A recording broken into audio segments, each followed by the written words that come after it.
Hello, hope you guys are doing well. So today I'm going to be talking about Eocarcharia, which is one of the dinosaurs that will be coming into Echoes of Extinction. I will do a video like this for each playable once I get enough information. So far there are 3 playables that I know quite a bit about, and one being Eocarcharia, the other one being Oranosaurus, and then Porosaurus. So without further ado, let's get started.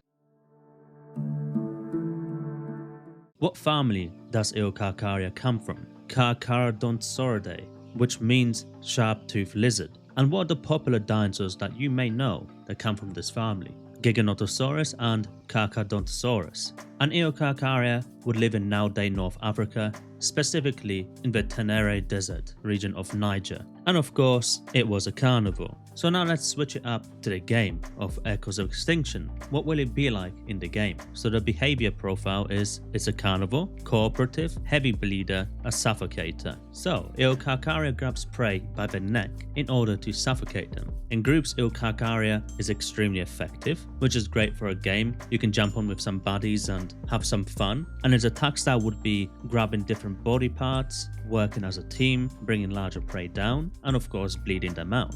However, Eocarcharia isn't that strong, so solo it can grab onto its prey within its size. For larger, it would be a teamwork hunt, as well as focusing on bleeding out their opponent. And on top of that, for larger prey, the Eocarcharia has a triple bite attack to inflict heavy bleed fast. Now speak about how it's going to act and live and survive in each of its 4 stages in life. So let's start off with juvenile. Whilst juvenile, the Eocarcharia is a wary scavenger and an opportunistic feeder. It will also have sharp senses and endurance on its side to help it traverse the land, find food, and to escape if needed. Also in the juvenile stage, it will have a quick but shallow attack, mainly for dealing some bleed so it can make its escape when it feels threatened. Once it reaches adolescent, Eocarcharia will start showing its defining traits, with stamina remaining strong, allowing it to use its endurance during combat for longer periods than most, though recovery will be slow at this size. Hunting in groups would be a good way to go as adolescent for safety reasons and for hunting purposes, meaning the groups that best coordinate themselves will do the best. One tactic would be holding the prey steady whilst others go in for attacks. Sabodont. With Sabodont now reached, stamina reaches its full potential, helping it hunt for longer periods of times, and of course this will give it a great advantage during combat, possibly even outstamming its prey, tiring it out so Eocarcharia can push at its best moment. This is also the growth stage where you'll start seeing the adult form slowly making itself visible. At this stage also, the Eocarcharia will start using its lunge attack more efficiently, grabbing the neck of its prey, dealing greater bleed, or latching onto their limbs to immobilize its prey whilst others go for the neck. Hence the title name Eocarcharia the Suffocator. And yet again, if coordinated well enough, a pack can start challenging mid-sized herbivores. Adult. Now its final form, you will witness its features in its full glory, now being able to hunt large prey, suffocating them, and applying great amounts of bleed. However, at this growth, it prefers to ambush or flank rather than chasing its prey. So teamwork is still key if you want to be a successful Eocarcharia. An Eocarcharia will have a thick hide at the adult stage, helping it from other bleeders and giving it a bit more protection, at least a moderate amount of resistance from bleed. And finally, it will have a keen sense of smell and great night vision, which will allow it to attract prey long after a fight. So if you need to go away because maybe whatever you're fighting is just giving you a bit too much of a hard time, but you've already inflicted some bleed on it, you can go back and heal, kind of keep it in its sight, and if you do lose sight of it, you can track it down. Having the great night vision and of course the sense of smell will go a long way. So for all those that like to track, this is definitely going to be the playable for you.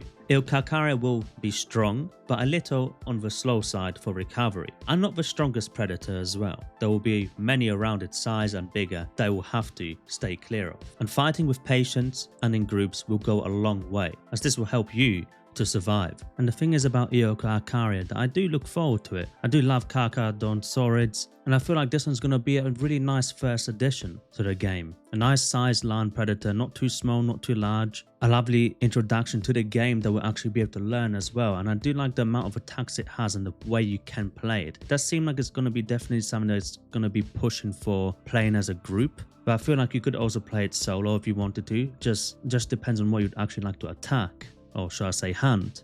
And I just can't wait to explore the world with Eo. It probably won't be the one that I'll main out of the first 3 that come to the game, but it's definitely going to be one that I'm going to sink a lot of hours into. So, with knowing how it will work in the game, let's see if we can see any possible issues and positives. One slight negative, which to be honest with you, which is honestly just from playing similar other games, like the Isle and Path of Titans, I would say carnivores are usually more popular, right? Meaning the Ouranosaurus, which is the herbivore that will be coming to the game first, may struggle a little bit, even though it is bigger and tougher, and it won't be so easy for Eocarcharia to actually take it down. Them having the amazing attack of being able to work in groups and kind of pull leg by leg, let's say, and kind of strangle the animal, right? It may be too effective in a sense that you might just have too many carnivore players and not enough herbivore players. Now that will of course even itself out over time. It might be one of those things that at the beginning it might be, well, it needs to be debuffed a little bit. But to be honest with you, you have to treat it, especially when the game does come out, in kind of a fashion of a horde test. Even though it will be tech demo, so it's even earlier than that, but treat it like a horde test where there'll be loads of tests, and of course over time it will most likely get adapted and changed with more carnivores coming in and more herbivores. It's a bit of a nitpick to be honest with you, but it's nothing too serious I think. And of course there will be another carnivore, being the semi-aquatic Porosaurus, but we'll get onto that one in another video. Same with Ouranosaurus. Positives, I think this is going to play quite well in the game. The team building will be fantastic. Will you have to play in a team is a question I would like to ask, or will you be able to play solo as well, maybe even just in a duo? I would presume maybe hunting stuff more your size and smaller. But anyhow, I haven't really got much to add, as everything that I've read through, it sounds really great, the concept of it and the ideas that they have putting forward. Now we are already in November, so I'm presuming kind of soon we're going to be seeing the tech demo and we're going to truly be able to see how this all works in the game. But apart from that, let me know what you guys think about Eocarcharia. That's everything I have for you today.